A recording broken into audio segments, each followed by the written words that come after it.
하나님께 인정을 받고 그리고 하나님 나라 일에 동참하고 있는 모든 사람들에게 큰 복이 있을 것입니다.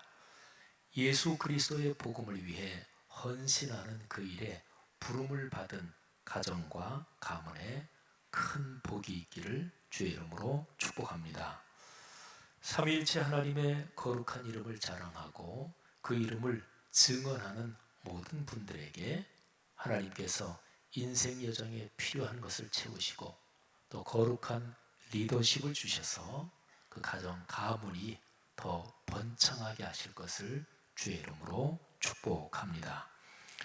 사람이 살면서 행복이 여러 가지가 있겠죠.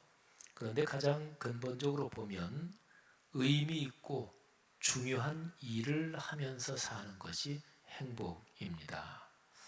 의미 있고 중요한 일, 지금 내가 하고 있는 일이 얼마나 또 중요한 일인가, 가치 있는 일인가, 그 일을 붙잡은 사람은 행복한 사람이죠.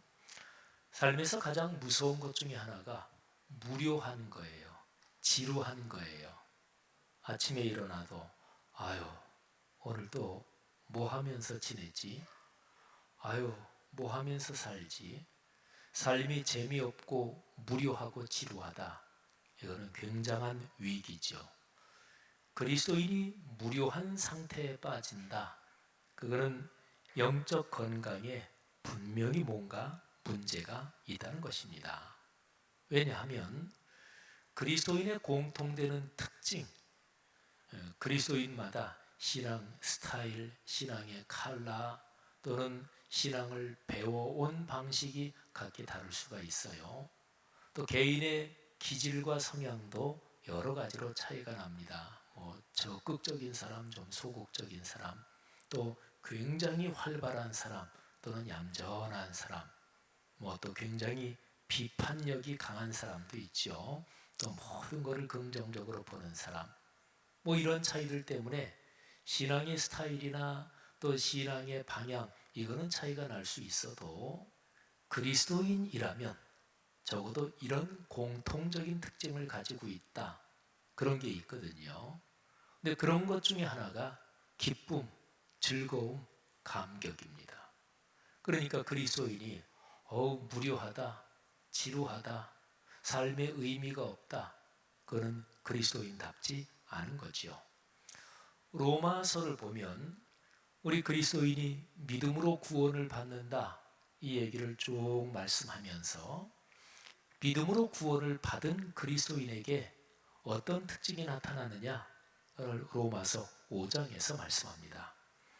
5장 2절과 11절에 보면 그리스도인이 된 사람들이 가지는 가장 중요한 특징이 즐거움이다, 기쁨이다, 감격이다. 그렇게 기록이 되어 있습니다. 로마서 5장 2절에는 우리 그리스도인이 걸어가는 미래, 우리의 앞날을 생각해 보니까 기쁘고 즐겁다. 여기에 좀 초점이 맞춰져서 기록이 되어 있고요. 11절에는 우리가 지금 살아가는 현재 이 삶이 참 감사하고 기쁘고 즐겁다. 이런 말씀이 기록이 되어 있습니다. 한번 들어보시죠. 2절입니다.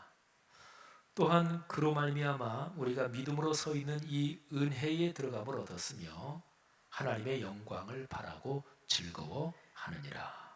즐거워한다 그랬죠. 자, 이제 11절입니다. 그뿐 아니라 이제 우리로 화목하게 하신 우리 주 예수 그리스도로 말미암아 하나님 안에서 또한 즐거워하느니라. 사랑하시는 여러분, 그리스도인으로 인생 여정을 걸어가면서 여러분의 삶에 기쁨, 즐거움, 감사, 감격, 이런 긍정적인 분위기, 또 이런 기운이 충만하시기를 주님의 이름으로 축복합니다.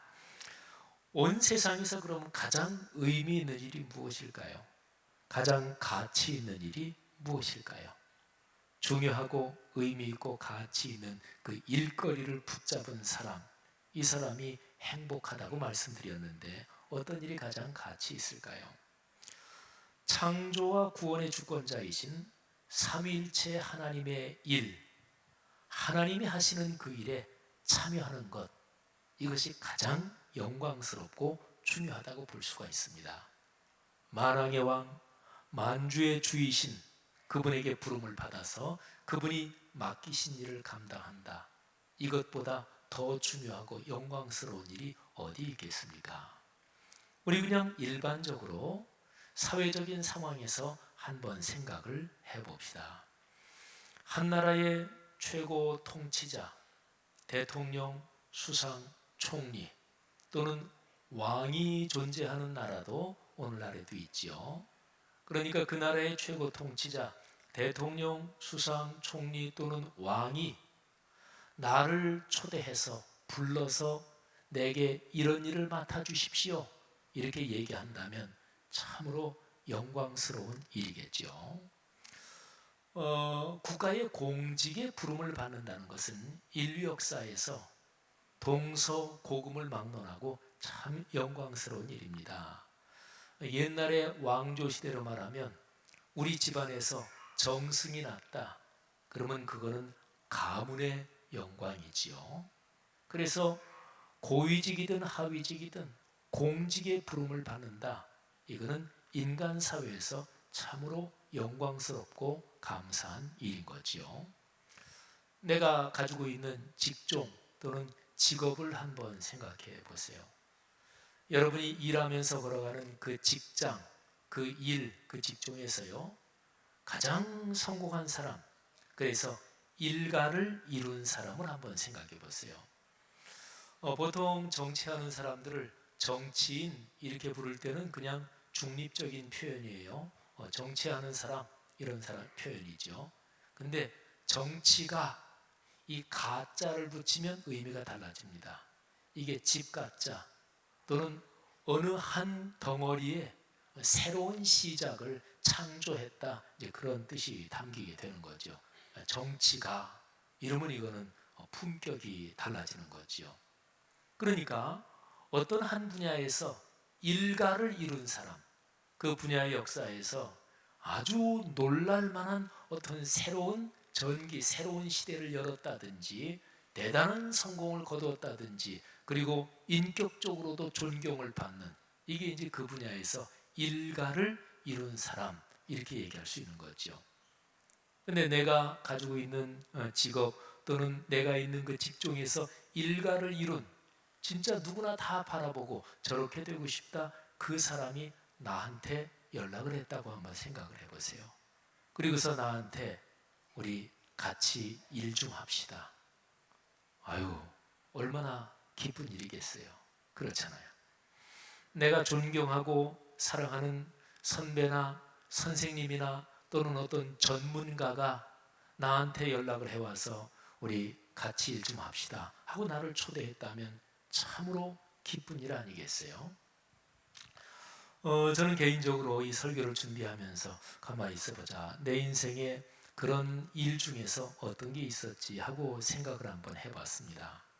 제가 1995년 7월 달에 독일에서 박사학위를 받고 귀국을 했다가 그 다음에 96년도에 제가 스위스에 있는 국제 경건주의 심포지엄 학회에 제가 초대를 받아서 참여했던 적이 있었습니다. 그 학회는 경건주의를 연구하는, 그러니까 17세기, 18세기를 연구하는 전 세계에서 학자들이 모이는 모임인데 그 분야에서 제일 최고 시니어 학자들, 그야말로 그 분야에서 아주 저명한 그 학자들하고 그 다음에 또는 반대로 그 경건주의 분야에서 학위 받은 지 얼마 안 되는 젊은 소장학자들, 이 양자가 같이 모이는 이제 그런 학회입니다. 한 30명에서 40명 정도가 참여했고요. 그래서 거기에 제 박사학위 지도 교수이신 요하네스 발만 교수님이 저를 천거를 해서, 그래서 박사학위 논문 쓴 그 내용 중에서 한 부분을 발표하도록 기회를 주셨습니다. 그래서 그 학회에서 비행기까지 다 주고 거기 숙박 체류비까지 그냥 다 대주고 초대하는 거예요. 그래서 스위스 스피츠라는 거기에 호변에 있는 아주 작은 예쁜 마을인데 거기에서 학회가 열렸습니다. 근데 갔더니 제가 공부하고 논문 쓸 때 그때의 책에서나 이름을 받고 했던 그 저명한 학자들이 다 거기 있는 거예요. 그러니까 한참 젊은 학자로서 얼마나 좋았겠어요. 그리고 그런 분들하고 같이 있다, 이 자체가 저한테 굉장한 격려와 그리고 건강한 자존감을 주었습니다. 젊은 학자들 중에서는 미국, 영국, 또 저쪽에 북유럽 쪽에서 온 어떤 여성 소장학자가 아주 독특한 논점을 제시해서 또 같이 논의도 하고 그랬는데, 말하자면 그 모임에 초대받은 게 저로서는 이렇게 생각해 보면 아우 참 고마운 일이다. 나같이 그냥 갓 박사학위를 받고 소장학자를 그렇게 쟁쟁한 분들 모임에 내가 거기에 참여할 수 있다는 것 자체가 저한테 굉장히 큰 기쁨이 된 거죠. 사랑하신 여러분, 여러분이 인생길을 걸어오시면서 여러분이 어떤 모임 또는 어떤 행사에 참석할 때 그렇게 감격하게 됐던 그런 행사, 그런 모임이 어떤 것입니까? 어떤 모임을 구성을 할 때, 오가나이징을 할 때 테크닉이 있습니다. 그 모임에 아주 중요한 분을 먼저 모셔야 되는 거예요. 그래서 다른 사람을 초대할 때도 여기에 그 장관님 누구도 오시고 누구도 오십니다. 이렇게 하면은 다른 사람한테 초대를 할 때 그 사람이 당연히 빨리 승낙을 하지요. 또는 완전히 확정이 되지 않았더라도 이런 분도 지금 오실 예정입니다. 이렇게만 표현해도 그렇게 중요한 자리면 나도 거기 가면 좋겠다, 이런 생각이 드는 거지요. 내가 가정사에 무슨 애경사나 또는 어떤 행사가 있는데 거기에 중요한 분이 오셨다. 그때 보통 뭐라고 인사를 하나요? 아유, 이렇게 와주셔서 영광입니다. 이렇게 발걸음을 해주셔서 영광입니다, 그러잖아요. 사랑하신 여러분, 그리스도인은 말이죠, 우리가 그리스도인으로 삶의 길을 걸어가며 진짜로 중요한 모임에 참여하고 있는 사람이 그리스도인이에요. 자, 우리가 하고 있는 일, 참여하고 있는 일이 어떤 것일까요? 그거는 죽고 사는 문제입니다. 세상에서 제일 중요한 문제가 죽고 사는 문제가 제일 중요합니다. 교통이 제 아무리 막혔어도 앰뷸런스가 가면 다 길을 비켜줘야 돼요.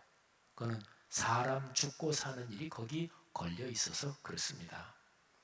아주 중요한 인물의 생사가 걸려 있다, 그거는 뭐 더 그렇겠지만 사실은 앰뷸런스 안에 지금 실려서 사경을 헤매는 사람이 얼마나 중요하냐, 사회적 위치가 높으냐 낮으냐, 보통 평범한 서민이냐, 그건 사실은 거의 상관없습니다. 사람 하나가 죽느냐 사느냐. 셰익스피어가 쓴 작품 햄릿에서 그런 대사가 나오죠. 죽느냐 사느냐, 그것이 문제로다. 그런데 우리 기독교적인 언어로 표현해 본다면 이렇게 말할 수 있어요. 영원히 죽느냐 영원히 사느냐, 그것이 문제로다. 그렇습니다. 우리 기독교 신앙에서 제일 중요한 것은 영생이냐 아니면 영벌, 영원한 멸망이냐. 근데 우리 그리스도인은 바로 이 일에 참여하고 있는 사람들이거든요. 영원히 사는 영생의 문제, 이거를 다른 말로 구원의 문제라고 하는데, 이 영생 구원의 문제는 예수 그리스도의 십자가 사건에 걸려 있습니다. 보통 십자가의 복음 이렇게 표현하는데 좀 더 그 내용을 자세하게 말하면 네 가지가 돼요. 예수 그리스도께서 십자가에서 죽으신 것, 죽음, 그리고 부활, 그리고 하늘 보좌로 승천하신 일, 그리고 성령이 오심, 성령의 강림, 죽음과 부활과 승천과 강림, 이 네 가지지요. 어쨌든 십자가의 복음, 삼일째 하나님은 이 십자가의 복음을 통해서 인류의 구원을 이끌어 가시고 이루어 가시는 거예요. 구원의 소식을 온 세상에 전파하게 하시는 거죠. 이게 바로 구원의 사역입니다. 여러분 한번 생각해 보세요.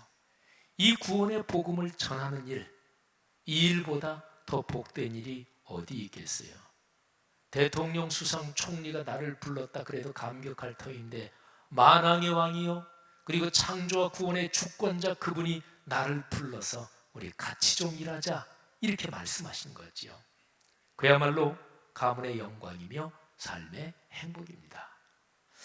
평생 이 구원의 복음을 전하는 일에 헌신하며 살았던 사도 바울이 이 구원의 복음을 전하며 사는 일이 얼마나 영광스러운 일인가, 그것을 로마서 10장 15절에서 이렇게 표현했습니다. 보내심을 받지 아니하였으면 어찌 전파하리요. 기록된 바 아름답도다. 좋은 소식을 전하는 자들의 발이여 함과 같으니라. 아멘. 참 유명한 구절이죠. 그런데 저는 이 구절을 묵상하면서 여기에 기록된 아름답도다, 이 단어가 굉장히 마음에 깊이 들어옵니다. 하나님이 어떤 분이신가? 전지전능하신 분, 또는 심판의 하나님, 구원의 하나님, 또는 복 주시는 분, 여러 가지로 표현할 수 있겠죠. 근데 하나님을 표현하는 참 멋진 단어가 있습니다. 그게 하나님은 아름다우신 분. 사람을 얘기할 때 아우 당신 참 못됐어, 아유 당신 참 그렇게 살면 안 돼, 이런 얘기 들으면 무지무지하게 기분이 나쁘겠죠. 그런데 제가 생각해 볼 때 다음 얘기가 훨씬 더 심하고, 이런 얘기를 들으면 훨씬 더 비참하고 그리고 슬플 것 같아요. 그러니까 이런 거예요. 어떤 사람한테 당신 인생 참 추해, 당신 사는 게 참 추해. 이 추하다는 말이 아름답다 하는 말하고 반대 말이잖아요. 그죠? 여러분, 아름답다, 이거는 예를 들어서 여성의 아름다움이나 뭐가 참 예쁘다, 곱다, 단순하게 그것만 표현하는 게 아니라 삶의 가치, 존재하는 모든 것의 가치, 그리고 모든 것에 모든 긍정적이고 좋은 것들을 다 모아놓은 결정체, 이게 아름다움, 이것이고, 그리고 하나님은 아름다우신 분입니다. 그래서 사도 바울은 복음을 전하며 사는 사람들의 그 삶을 야, 얼마나 아름다우냐, 이렇게 표현을 한 거죠. 사도 바울이 로마서 10장 15절에서 말씀한 그것은 구약성경 이사야서 52장 7절을 인용한 말씀이에요. 구약성경 이사야서 52장 7절 말씀을 한번 들어보세요. 제가 새번역 성경으로 낭독할 텐데 새번역 성경에 훨씬 더 감격하는 그 무드가 잘 표현되어 있어요. 놀랍고도 반가워라. 희소식을 전하려고 산을 넘어 달려오는 저 발이여. 평화가 왔다고 외치며 복된 희소식을 전하는구나. 구원이 이르렀다고 선포하면서 시온을 보고 이르기를 너희 하나님께서 통치하신다 하는구나. 아멘. 이사야서 52장 이 말씀은요, 이스라엘 백성이 바벨론으로 포로로 끌려갔다가 이제 고국으로 겨우 돌아와요. 그래서 성벽 온통 다 무너지고 폐허가 된 거 성벽 겨우 쌓고, 그리고 성전 건축은 했을 때인지 다시 못했을 때인지 그거는 정확하지 않은데 겨우 포로지에서 돌아와서 겨우 어떻게 살아가는가 했더니 이게 현실은 냉혹하고 그리고 여러 가지로 어려움이 겹치고 덮치고 이런 상황 가운데서 기록된 말씀이에요. 그런데 거기에서 하나님이 함께 하신다. 지금 어렵지만 잘 될 거야. 그러니까 희소식을 전한단 말이에요. 좋은 구원의 소식을 전한단 말이에요. 그러면서 하나님께서 너희와 같이 계시고 하나님이 통치하신다. 이 소식을 전하러 달려가는 사람들의 그 발걸음이 얼마나 행복하겠어요. 사랑하신 여러분, 그러면 이제 한번 오늘 제 설교에서 가장 중점적인 내용을 질문형으로 해보겠습니다. 이 구원의 소식을 전하는 일, 이거는 누가 해야 되는가요? 누가 이 일을 하는 거지요? 이런 얘기를 그리스도인이 들으면 뭐 얼른 머릿속에 떠오르잖아. 아, 전도, 선교 누가 해야 되는 거지? 그러면 그리스도인 마음에는, 어떤 사람들 마음에는 금방 부담이 느껴져요. 내가 요즘 우리 교회에서 하는 전도, 선교 또는 뭐 그런 비슷한 일에 열심히 참여하고 있지 않은 사람들은 마음에 부담이 느껴져서 아이고, 내가 주님의 구원의 복음을 전하는 일에 좀 더 헌신해야 되는데 참 주님께 송구스럽다, 이런 생각이 드는 분들이 계실 거예요. 또 지금 전도와 선교, 주님의 일에 열심히 동참하고 계신 분들은 주님, 이 일에 저를 사용해 주시니 감사합니다, 이 일에 더욱 깊이 헌신하겠습니다, 이렇게 또 응답할 수도 있겠죠. 자, 구원의 복음을 전하는 일, 그렇죠, 그리스도인이 하는 거죠. 그런데요, 오늘 사도행전 2장 성경 말씀을 찬찬히 보면 구원의 복음을 전하는 일, 그 구원의 복음을 증언하는 일, 그 일을 우리 그리스도인이 한다, 그 이전에 할 얘기가 있어요. 구원의 복음을 증언하고 그리고 전도 선교한 일을 가장 먼저 하는 게 그리스도인이 아니에요. 가장 중심적으로 하는 사람들이 그리스도인이 아닙니다. 오늘 사도행전 2장 제 설교 본문, 여기는 기독교 2000년 역사에서 최초의 설교라고 할 수 있는 그 설교 내용 가운데 들어있는 말씀이에요. 사도행전 2장 14절부터 40절에는 2000년 기독교 역사의 최초의 설교가 여기에 기록이 되어 있습니다. 근데 그 중에서 22절부터 32절까지를 보면 이 구원의 복음을 전하는 일, 이 구원의 문제를 헌신하는 그 주체, 누가 이걸 하느냐, 이게 아주 명백하게 기록되어 있습니다. 22절 제일 앞에 베드로는 아주 크게 외칩니다. 이스라엘 사람들아, 이 말을 잘 주의 깊게 들으십시오. 이렇게 하면서 그 뒤로 계속 얘기하는데, 한번 제가 강조해서 읽어볼게요. 이 구원의 복음을 전하는 일, 예수 그리스도의 복음을 증언하는 일을 누가 하는지 한번 잘 들어보십시오. 제가 중요한 부분을 강조해서 봉독하겠습니다. 너희도 아는 바와 같이 하나님께서 나사렛 예수로 큰 권능과 기사와 표적을 너희 가운데서 베푸사 너희 앞에서 그를 증언하셨느니라. 그가 하나님께서 정하신 뜻과 미리 아신 대로 내준 바 되었거늘 너희가 법 없는 자들의 손을 빌려 못 박아 죽였으나 하나님께서 그를 사망의 고통에서 풀어 살리셨으니 이는 그가 사망에 매여 있을 수 없었음이라. 이 예수를 하나님이 살리신지라. 우리가 다 이 일의 증인이로다. 아멘. 밑줄 친 부분만 제가 정리해서 뽑아서 다시 한번 말씀드릴게요. 하나님께서 예수 그리스도를 증언하셨습니다. 하나님께서 정하신 뜻과 미리 아신 대로 예수 그리스도는 십자가의 고통과 죽음에 내어준 바 되었습니다. 하나님께서 예수 그리스도를 죽음에서 풀어 살려 부활하게 하셨습니다. 주어가 명백하지요. 누가 예수 그리스도를 십자가의 죽음에 이르도록 섭리하셨다고요? 하나님이십니다. 죽음에서 예수 그리스도가 부활하시도록 누가 하셨다고요? 그는 하나님께서 하셨습니다. 예수 그리스도의 죽음과 부활, 거기에서 하나님이 끌고 가시는 구원의 위대한 소식을 누가 제일 먼저, 누가 중심에서 증언하셨다고요? 하나님께서 예수 그리스도를 증언하셨다. 이렇게 베드로는 명백하게 말씀하고 있습니다. 여러분, 구원의 복음을 증언하는 분은 원초적으로, 근본적으로 하나님이십니다. 이것이 전제되고서 그리고서 다른 사람이 거기에 동참한다, 이렇게 얘기할 수 있는 거예요.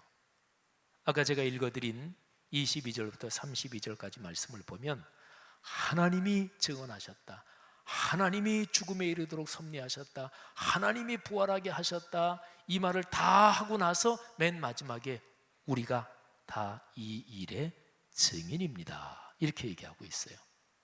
그러니까 우리는 복음을 전할 때 하나님께서 하셨습니다, 이 얘기를 반드시 해야 되는 거예요. 사랑하신 여러분, 교회에서 봉사할 때 또는 가정이나 사회에서 어떤 일을 할 때도 마찬가지예요. 내가 주체가 되면 안 돼요. 그러니까 내가 쥐고 내 판단, 내 생각대로 한다, 이게 지나치게 강해지니까 문제가 발생하는 거지요. 그리고 내 뜻대로 안 되면 괜히 몽리 부리고 강짜 부리고 고집 부리고 부딪히는 거 아니겠어요? 내가 하는 게 아니고 하나님께서 이미 하신 일, 우리는 거기에 동참하는 거예요. 그러니까 주체는 하나님이십니다. 이게 그리스도인의 삶에서 가장 중요한 핵심 몇 가지 중에 하나예요. 사랑하시는 여러분, 예수 그리스도의 구원의 복음이 전파되는 그 일, 하나님이 먼저 증언하셨습니다. 그리고 나서 예수 그리스도를 믿고 구원을 받아 하나님을 아버지라고 부르는 여러분과 저를, 얘야, 이 일 좀 같이 하자, 이렇게 초대하시는 거예요. 여러분, 이 초대가 얼마나 영광스러운 일인가요? 그리스도인들이요, 우리 그리스도인은 가장 위대한 일에 부름을 받은 사람들이에요. 인류를 구원하는 위대한 사건에서 우리가 원초적인 증인이신 하나님, 그분의 동역자들입니다. 이 영광을 꽉 붙잡고 그렇게 삶의 여정을 걸어가시는 그런 복이 여러분과 제게 충만하기를 바랍니다. 그렇게 이 소명 붙잡고 걸어가는 그 가정 가문에 하나님이 반드시 필요한 것을 채우시고 사회적 리더십을 더하시고 자손 가운데서 출중한 영향력을 가진 위대한 사람들이 많이 일어나게 하실 것을 믿습니다. 우리 교회 성도 여러분들의 모든 삶의 여정에 그런 존경받는 부자, 존경받는 고위공직자 또는 존경받는 탁월한 사람들, 그래서 하나님이 당신의 구원의 복음을 전하는데 위대한 도구들이 되시기를 주님의 이름으로 축복합니다.